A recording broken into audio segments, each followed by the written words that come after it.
Olá, seja muito bem-vindo. Estou muito feliz com a sua presença aqui no nosso canal. Nós vamos falar hoje a respeito de doenças da alma. Não vou ser específica porque eu não sou psicóloga, psicanalista, psiquiatra, terapeuta. A minha experiência é com a vida e um pouco de conhecimento bíblico que nós vamos ver hoje no Evangelho de João, no capítulo 4, quando Jesus teve um encontro com uma mulher samaritana. Ele estava saindo da Judéia para a Galiléia e os judeus não se davam com os samaritanos, não se davam bem. Os samaritanos eram como se fossem porcos, cães, pessoas muito sujas e imundas para os judeus.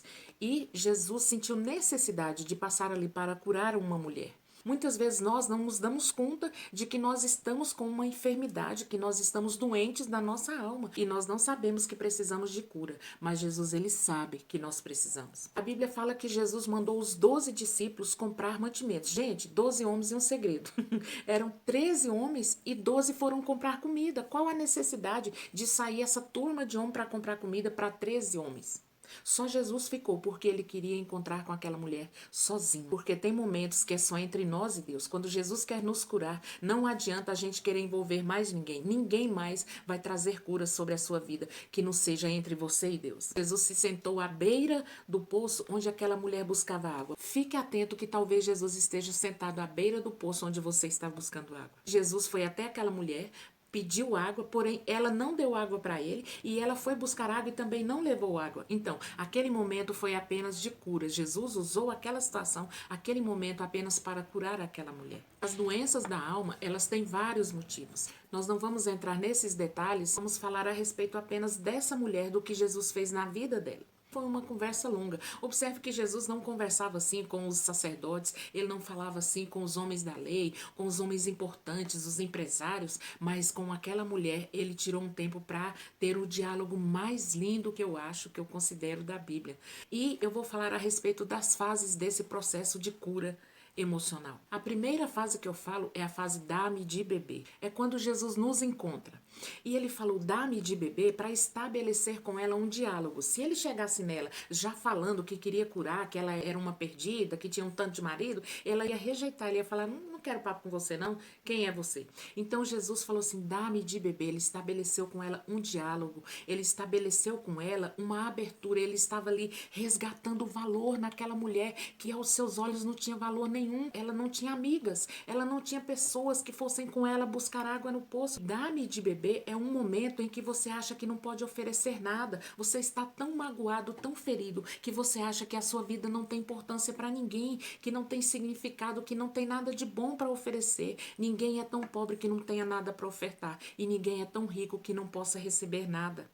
E muitas vezes a pessoa está magoada, ferida, ela acha assim, eu não tenho nada para dar, eu não tenho nada para oferecer, a minha vida é só uma vergonha, eu não tenho nada de bom. Se ela soubesse quem Jesus era, ela teria passado longe, ela sequer chegaria perto dele, porque ela se sentia indigna. Mas Jesus estava resgatando o valor naquela mulher, e ele falou, dá-me de beber, porque queridos, tudo que Jesus nos pede, ele tem para nos dar. Ele pediu água para ela, porque ele tinha água para lhe dar. Nós não temos nada para ofertar a Deus que seja comparável a tudo que ele tem para nos dar. Deus sempre tem algo a mais para nos dar do que nós temos para oferecer. E ela tinha água para oferecer, água natural, mas Jesus tinha a água da vida. Ele é a água da vida. Quando ele nos pede algo, ele já tem para nos dar de volta. Lembra quando Deus pediu a Abraão que sacrificasse Isaac? Quem que deu Isaac para Abraão? Não foi Deus?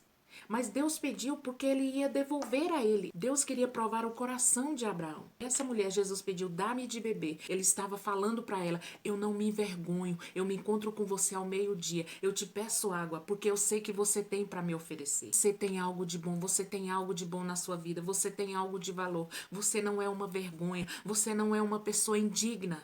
E a segunda fase é a fase onde o Senhor quer estabelecer intimidade conosco. Ela falou, Senhor, o Senhor não tem com que beber. Porque ela não podia dar do seu copo, do seu cântaro para ele beber. Porque os judeus eram como porcos, como cães, como bichos. Ele não podia beber, mas ele falou assim, eu não me importo de dar de beber no seu cântaro. O Senhor fala que ele não se envergonha do nosso passado. Mas se nós confessarmos os nossos pecados, ele é fiel e justo para nos perdoar e nos purificar de toda injustiça. Deus, ele é diferente dos homens. As pessoas que são vergonhosas dificilmente encontram amizade, elas dificilmente encontram pessoas que queiram andar com elas. Mas Jesus é diferente, Deus é diferente. Ele escolhe as coisas loucas para envergonhar as sábias. Ele escolhe as fracas para envergonhar as fortes. Ele escolhe as que não são para envergonhar as que são. Porque o Senhor, ele trabalha diferente do homem. Os valores de Deus são diferentes. E ele estava resgatando o valor naquela mulher. Ele falou: eu não me importo. Me dá dessa água, me dá desse cântaro, porque eu não me importo. A terceira fase, que eu chamo de se conheceras, ele fala para ela: mulher, se você me conhecesse, você ia me pedir e eu ia te dar, porque eu é que tenho a água para te dar. Por mais que eu esteja te pedindo, você pode me oferecer, mas a minha água que eu vou te dar, ela vai ser uma fonte a jorrar. Se você beber, você não vai mais ter sede novamente.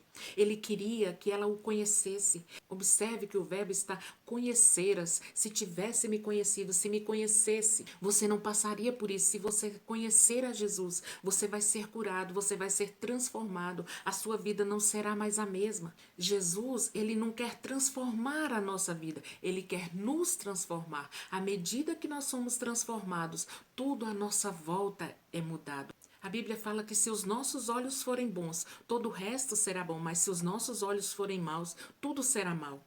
Então a obra tem que ser feita em nós, não é no exterior, é interior. Primeiro, Deus muda a nós para que todo o resto seja transformado, porque nós vamos ter uma outra ótica da vida. E aí Jesus fala assim: se você me conhecesse, você ia me pedir e eu ia te dar a água da vida, porque essa água que você bebe, ela não sacia sua sede, mas a água que eu tenho, você bebe e não terá sede novamente. Aí nós vamos para a próxima fase, que é a rota de fuga. Porque ela fala assim: Senhor, me dá dessa água para que eu não tenha que voltar aqui novamente. Até aquele momento, ela estava falando de água, ela estava falando das coisas naturais, ela ainda não tinha sido tocada, mas Jesus foi tentando, ele foi abordando assuntos, circundando aquela mulher, para poder chegar no ponto máximo, para poder chegar ao coração dela. E aí ela fala: me dá dessa água porque eu não tenho que voltar aqui mais, porque voltar aqui é vergonha, é vergonhoso, é doloroso, as feridas estão afloradas, todo mundo olha para mim porque a minha vida é uma vergonha. Talvez a sua vida esteja assim uma vergonha. As pessoas olham para você e só veem vergonha, é humilhação, é rejeição. Quantas feridas você carrega, quantas feridas você tem acumulado ao longo da sua vida, desde a infância, talvez tenha sido no ventre da sua mãe. Muitas vezes, queridos, nós assumimos uma culpa que não é nossa. Tem gente que vive com a autoestima lá embaixo. Ninguém é pago para resgatar a sua autoestima. Agacha e pega a sua autoestima. Ninguém merece o seu sofrimento, ninguém merece a sua dor, ninguém merece a sua infelicidade e nem mesmo você merece ser infeliz. Então não entre pela rota de fuga, não entre pelo caminho de fuga. Ouça o que o Senhor está falando, ouça o que Jesus está falando. Ele quer curar a sua vida, ele quer curar a sua alma, ele quer curar o mais íntimo do seu ser. Não queira simplesmente pegar a água, beber e simplesmente ir embora, viver de forma superficial, fingir que está tudo bem. E nós vamos para a quinta fase, que é chama teu marido, que é a fase do enfrentamento. Jesus fala: chama teu marido, eu te dou dessa água, mas chama o teu marido. Então, quando ela falou assim: me dá dessa água para que eu não volte aqui mais, Jesus falou assim: essa estratégia não está dando certo. Eu vou entrar agora no ápice da situação. E ela falou assim: eu não tenho marido. Gente, ela queria pegar a água e ir embora. Jesus falou: vou mudar a estratégia. Eu acho que ela quase falou assim: Senhor, vamos voltar para o assunto da água, que estava muito mais confortável. Esse negócio de marido é uma situação muito ruim. Esse campo aí, para mim, é um campo minado. E Jesus falou assim: chama o teu marido. E ela falou assim: eu não tenho marido. Ela queria continuar se escondendo, continuar fingindo, fugindo, porque era muito difícil. É difícil nós entrarmos na situação de confronto, de enfrentamento das nossas barreiras, das nossas feridas. Quando nós chegamos no momento de sermos curados, muitos de nós abandonam a situação, abandonam o tratamento, desistem, porque é muito difícil, é muito doloroso. A Bíblia fala que se eu mergulho no mais fundo do mar, o Senhor está. Se eu vou ao mais alto do monte, o Senhor está.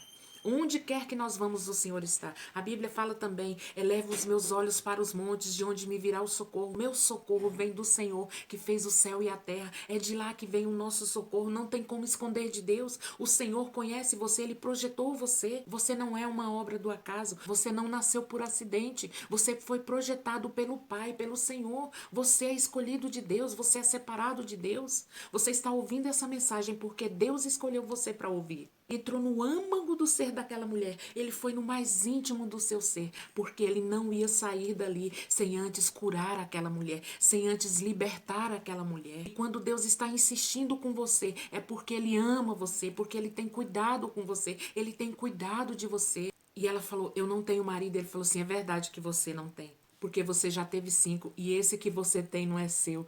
Ai, queridos, aquilo ali descortinou aquela mulher, tirou as vendas, tirou as escamas, ali tirou toda aquela capa que ela vestia, porque era uma mulher tão contenciosa, questionadora. Você observe que em todo tempo ela está rebatendo. Jesus está falando e ela está falando também. Mas naquele momento, queridos, o Senhor foi no mais íntimo do seu ser. Tem um momento na nossa vida que o Senhor entra, ele vai lá no nosso mais íntimo e ele arranca aquela ferida. E ele falou assim, esse marido que você tem agora não é seu.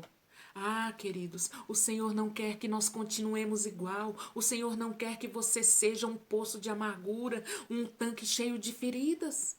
Ele quer curar as suas feridas, ele quer curar a sua alma.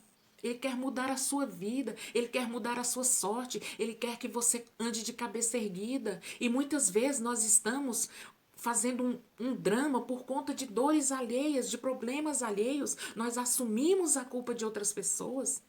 Assuma só o que for a sua culpa. Não carregue fardos dos outros. Jesus falou para ela, você não tem marido. Esse marido que você tem não é seu. Porque Jesus, ele quer que nós enfrentamos as nossas dificuldades. Nós enfrentamos os nossos problemas para que nós venhamos ser curados. Então ela fala assim, eu vejo que o Senhor é profeta. Ela começa a ver quem é Jesus. Ela começa a descobrir. Ela começa a sentir algo. Nesse momento, queridos, é que ela começa a ser tocada pelo Senhor. Até então, foi só um diálogo comum, mas naquele momento Jesus encontrou. Jesus cercou ela de todas as formas para poder entrar nessa situação que era a vergonha da sua vida. E naquele momento ela fala, eu vejo que o Senhor é profeta. Ela começa a ver Jesus, ela começa a ver a santidade de Jesus e ela começa a perguntar, Senhor, onde é que nós devemos adorar? Gente, uma mulher que tinha uma vida promíscua, uma vida de vergonha. E nós vamos para a próxima fase, a 6ª fase, que é a adoração. Uma mulher que era promíscua,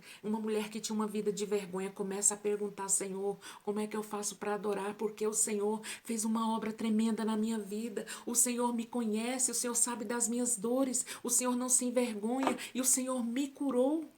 Ela enfrentou a sua dor e ela foi curada naquele momento. Então, quando nós somos curados, nós sentimos o desejo de adorar esse Deus. Se o Senhor está te curando nesse momento, você começa a sentir o desejo de adorar esse Deus. E ela pergunta, Senhor, onde é que nós devemos adorar? E ele fala assim, mulher, é chegado o momento em que os verdadeiros adoradores adorarão em espírito e em verdade. E ela começa a querer conhecer, queridos, saber sobre adoração. Uma mulher que até poucos instantes atrás estava escondendo a sua vida, escondendo a sua vergonha, as suas feridas. Ela começa a falar assim, eu quero te adorar.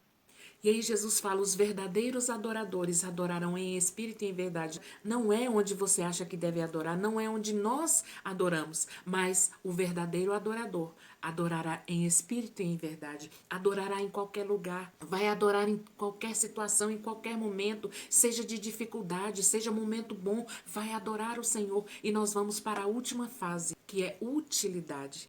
E ela muda a sua vida por completo. Ela deixa ali o seu cântaro e vai embora. Ela que foi buscar água, vai embora sem água, vai embora sem o cântaro. Ela vai embora, queridos, porque ela não precisa mais, porque ela já tem água viva. Ela não precisa se esconder, ela faz o percurso que ela tanto evitava. Ela vai até a cidade e fala para os homens, eu encontrei um homem. Eles devem ter falado assim, de novo? Mas ela fala, não, eu encontrei um agora, é um profeta. Será que esse não é o Filho de Deus? Gente, Jesus se revelou a ela, ele falou assim, eu sou o Filho de Deus, eu que falo contigo. Jesus não se revelou mais a ninguém, não falou com ninguém dessa forma, mas ele falou com aquela mulher, porque ele escolhe as coisas loucas, queridos. O Senhor escolhe você, ele escolhe a mim, que tem um passado de vergonha, um passado que muitas vezes as pessoas te rejeitavam, se envergonhavam, não queriam estar próximas de você. Mas o Senhor não se envergonha. Se você confessar o seu pecado, Ele é fiel e justo para perdoar e purificar de toda injustiça. E ali ela evangeliza, ela fala de Jesus para aqueles homens e eles vão com ela até Jesus e conhecem Jesus e convidam Jesus para ficar com eles. E ali eles são impactados por Jesus e falam assim: verdadeiramente, não é pelo que você falou, porque nós agora conhecemos ele. E Jesus ali é conhecido como Filho de Deus. Gente, que história fantástica, que história maravilhosa. Jesus quer te curar, deixa Ele curar você, deixa Ele curar a sua alma, deixa Ele entrar no seu coração, no mais íntimo do seu ser e te curar. Tira essa capa, tira essa vestimenta de perfeição. Você não é obrigado a ser perfeito, você não é, nós não somos obrigados. Nós temos as nossas limitações. Se curve ao Senhor, se entregue ao Senhor, deixe Ele vencer você. Amém? Eu agradeço você que assistiu esse vídeo até o final. Eu sei que Deus está fazendo algo na sua vida, eu tenho certeza. Compartilhe com alguém que você sabe que está precisando dessa palavra. E se você ainda não se inscreveu no meu canal, se inscreva. Deixe seu comentário, seu like. Eu agradeço você de coração e que Deus te abençoe.